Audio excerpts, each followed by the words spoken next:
Hi friends, welcome to my YouTube channel graceful explorer. మనకి festivals అన్నీ start అయిపోయాయి కదా. సో నేను మీకు ఈరోజు ఒక మంచి రెసిపీ అయితే తీసుకొచ్చేసాను. ఎప్పుడు మనం రైస్తో చేసుకునే పులిహోర కాకుండా ఇలా మనం బియ్యం రవ్వతో పులిహోర చేసుకుంటే చాలా టేస్టీగా ఉంటుంది, ఈజీగా అయిపోతుంది, మనకి టైం సేవింగ్ కూడా అవుతుంది ఈ రెసిపీ వల్ల. సో దీనికి ఏమేమి కావాలో మనం చూసేద్దాం. నార్మల్గా పులిహోరకి కావాలని ఇంగ్రీడియంట్సే దీనికి కావాలి. పచ్చిమిర్చి, కరివేపాకు, లెమన్. మీరు లెమన్తో కావాలంటే చేసుకోవచ్చు, లేదా చింతపండుతో అయినా చేసుకోవచ్చు. నేను ఇక్కడ లెమన్తో అయితే చేశాను. అండ్ దీనికోసం మీరు కావాల్సిన రవ్వ, నేను ఇక్కడ 1 కప్పు రవ్వ తీసుకున్నాను. 1 కప్పు రవ్వకి 2 కప్స్ వాటర్ అయితే యాడ్ చేసుకుని చక్కగా దాంట్లో కొంచెం సాల్ట్ అండ్ పసుపు వేసి బాయిలింగ్ అవనివ్వాలి. చూసారు కదా, 1 కప్కి 2 కప్స్ వాటర్ అయితే తీసుకున్నాను. కొంచెం సాల్ట్ యాడ్ చేసుకోండి అండ్ కొంచెం పసుపు యాడ్ చేసుకోండి. ఈ వాటర్ అనేది మనకి బాయిలింగ్ అయిన తర్వాత మనం రవ్వ అనేది యాడ్ చేసేసుకుందాము. బియ్యం రవ్వ మీకులో ఎంతమందికి తెలుసో నాకు తెలీదు. బియ్యం నానబెట్టి చక్కగా వాష్ చేసేసి గాలికి ఆరబెట్టేసుకుని లేదా ఎండలో ఆరబెట్టుకునైనా ఇలా రవ్వలా ఆడించుకోవాలి. ఈ రవ్వ అనేది రెడీ అవుతుంది. సో చూసారు కదా, వాటర్ బాయిల్ అవ్వగానే రవ్వ అయితే యాడ్ చేశాను. ఇలా యాడ్ చేసి చక్కగా మొత్తం మిక్స్ చేసుకుని మూత పెట్టి లో ఫ్లేమ్లో కుక్ చేసేసుకోవాలి. రవ్వ అనేది మనకి మంచిగా కుక్ అయిపోతుంది. నార్మల్ పులిహోర అలానే చేసుకోవాలి, బట్ మనం అన్నం బదులు బియ్యం రవ్వ అనేది యాడ్ చేసుకుంటాం. కానీ ఇది చాలా టేస్టీగా ఉంటుంది, మీకు రైస్తో కంటే కూడా టైం చాలా సేవ్ అవుతుంది. వితిన్ 10 మినిట్స్లో మనం ఇదైతే ప్రిపేర్ చేసేసుకోవచ్చు. చూసారు కదా, రవ్వ ఉడకడానికి మనకి 2 to 3 మినిట్సే పడుతుంది. చక్కగా రవ్వ కుక్ అయిపోయిన తర్వాత పక్కన పెట్టేసుకోండి.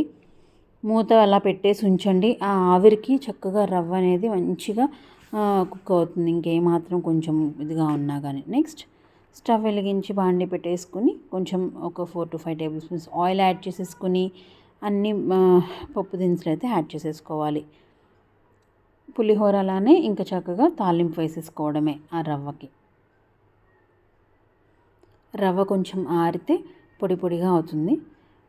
చూసారా, ఇక్కడ మనం ఎప్పుడైనా పులిహోర కానీ ఉప్మా కానీ చేసేటప్పుడు అల్లం తురుము కంపల్సరీ యాడ్ చేసుకోవాలి. టేస్ట్ మాత్రం చాలా బాగుంటుంది. అండ్ ఎండుమిర్చి, పచ్చిమిర్చి, కరివేపాకు కూడా యాడ్ చేసేసుకుని చక్కగా అన్నీ వేగిపోయిన తర్వాత మనం రవ్వలో వేసి మిక్స్ చేసేసుకోవడమే. మీరు ఎప్పుడు ట్రై చేయకపోతే డెఫినెట్గా ఈ రెసిపీ అయితే ట్రై చేయండి. అండ్ లాస్ట్లో ఇంగువ కంపల్సరీ.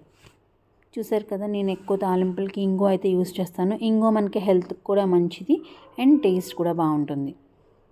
నెక్స్ట్ పోపు అంతా మనకి రవ్వలో వేసేసుకొని మిక్స్ చేసేసుకుని చక్కగా నిమ్మకాయ కావాలంటే నిమ్మకాయ, లేదా చింతపండు గుజ్జు కావాలంటే చింతపండు అయినా మిక్స్ చేసేసుకోవడమే. మన పులిహోర అనేది రెడీ అయిపోతుంది. ఎంతో టేస్టీగా ఉంటుంది, క్విక్గా అయిపోతుంది.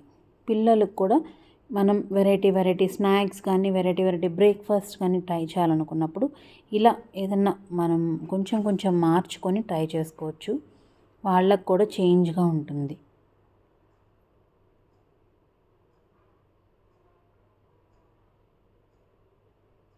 నేను ఇక్కడ చిన్న నిమ్మకాయలు 4 అయితే రసం తీసి పెట్టుకున్నాను, అవి అయితే యాడ్ చేసేసుకుంటున్నాను.